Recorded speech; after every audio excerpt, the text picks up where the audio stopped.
So game number 2 is going to be played on Overgrowth LE.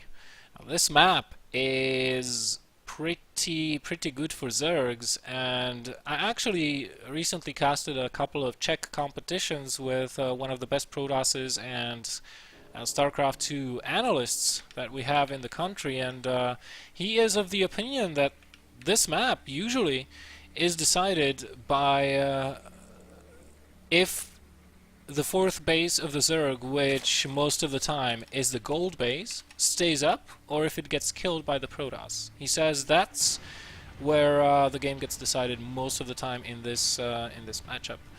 So yeah, let's see how this goes. StrinterN is currently up 1-0 against this guy. From alternate attacks, it is Lambo, the blue Zerg player, in the bottom location. And StrinterN, we have him here at the top. Both players kind of discussing the previous game. Yeah, I was already seeing what they were writing against each other. I think Lambo would, like I said, didn't really expect the amount of units that came out, and he didn't know how his opponent was. But sometimes you're just getting attacked, and you don't know at what position your opponent is at that game. Maybe he just got all probes all together, and he still thought he had a chance. But it's yeah, it's a little bit of a friendly chatter. Let's just call it that. And you know, this is 6 gates. They have been around forever, and the thing is with the gold base on the previous map, it's the location of the gold base. It's pretty difficult to defend because it's closer to your opponent. It's on the high ground, so once your units get there, you are going to have trouble advancing up that ramp as a defender.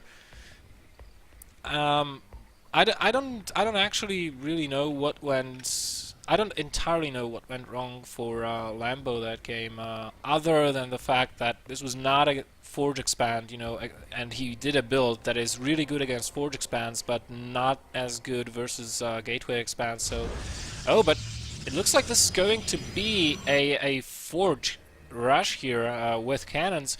And since Lambo has not scouted with his drone, he does not know about this yet. He sees the probe moving out, so he may surmise that this is a gateway expansion, just going off the timing, but in fact this is going to be a full-on cannon rush.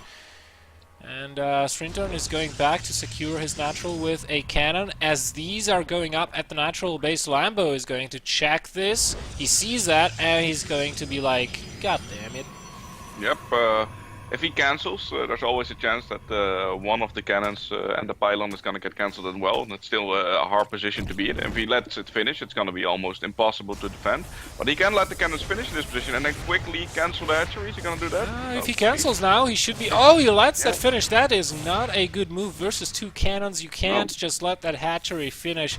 And the cannons were up, so this would have been a clear loss for the Protoss player had that hatchery been cancelled. But Lambo, believing that he can hold this off, I don't fancy his chances, to be quite honest.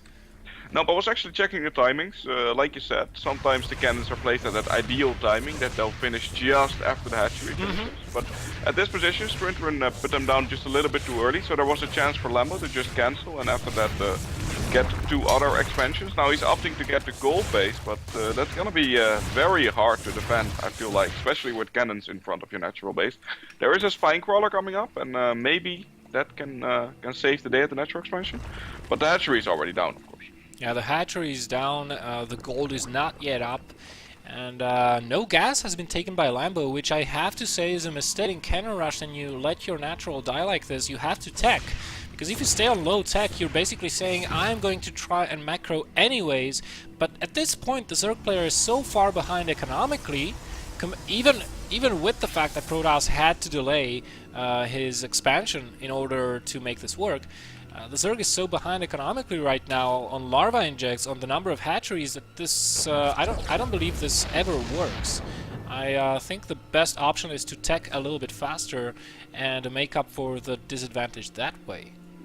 Yep, I have to agree with you, and it's gonna be very hard. Like this map, actually, when I looked at this map, I've seen some other games on this. I know that mutas are very strong in this map. There's also some other plays you can do as a Zerg that work out well, and I would have liked to see this go into a normal game, but right now it looks so weird. Already when you look on the map, it doesn't look like a normal game, and the cannons are gonna get taken out, but I feel like if StrinterN makes a really good two-base push. It's gonna be so hard for Lambo to defend with the way his bases are right now.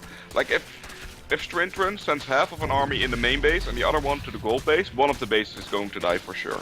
Oh yeah, definitely, and by the looks of it, Lambo, who is only just now taking his gases at 6:30, that's 1 minute later than you would ordinarily want your gases, even if you put them up very, very late. It looks like he wants to take another hatchery at the natural expansion. By the looks of it, he's not doing so yet, which I have to say is a good move, because having 4 hatcheries this early on in the game, which pretty much forces you to produce a lot of drones, is not a good move when you're behind like this. Roach Warren is on the way, but on the side of Protoss, so is +1 and 6 additional gateways, so we're going to see a 7 gate with +1. This is going to be so difficult to hold off for Lambo. Yep, and Lambo does scout 3 of the gateways, which is going to help him out a little bit. He doesn't see the other 3 in the right bottom side of the Protoss base, but he should have roaches relatively soon, so he should have enough to defend. But like I said, like we already mentioned a few times, it's going to be so hard to defend all of these 3 bases. And let's be honest, there's not that much creep spread either, so I'm going to have to hold my hands together for Lambo here, but it's going to be very hard. Yeah, it is. Link speed just now started, prioritizing that over upgrading to lair. First 8 roaches are on the way, so that's a good timing. First warpin has not even happened yet. StrinterN is very much behind on the warpins right now. He made a lot of pylons, but he started warping in too late. There's the first warpin of Zealot Stalkers, but the army is not together. Now it's coming together, and Lambo will have to micro like a god to defend this. That Spinecrawler, though, that's going to help out tremendously. Yep, and one Stalker is already very damaged from walking in from the wrong side. And this army doesn't look that scary, but a fresh round of warpins is coming in. But if he decides to go from one side and just focuses on this one gold base, then Lambo has a shot at this, though, because he has 18 more Zerglings on the way, 7 more Roach on the way. He already has a significant army there, and Spinecrawler's doing good as well. He's making it work for so long right now, Patrick. Yeah, he is. I would love StrinterN to use that lower pylon to warp in like 1, 2, or 3 Zealots and just send them into the mineral line to the south, but he's not doing that. He's reinforcing the battle entirely, not splitting up his warpins, and the Stalkers are being chased away by the Roaches. The speed is just about to finish for the Zerglings, as 24 of them are about to hatch. So these Stalkers are goners pretty much. The big difference here also is that there is no Mothership Core present on the field of battle. Yeah, I mean, this is such a weird decision by StrinterN, and I mean, he forced his opponent to go in all different directions with his bases and his units early on in the game by making the cannon rush. Now he's not profiting from this. He's just attacking from one side, and he's losing this quite decisively right now, Patrick. Yeah, he is, and there goes the GG. He restarted his pro production, but realized this is not going to be enough, so he taps out of the game.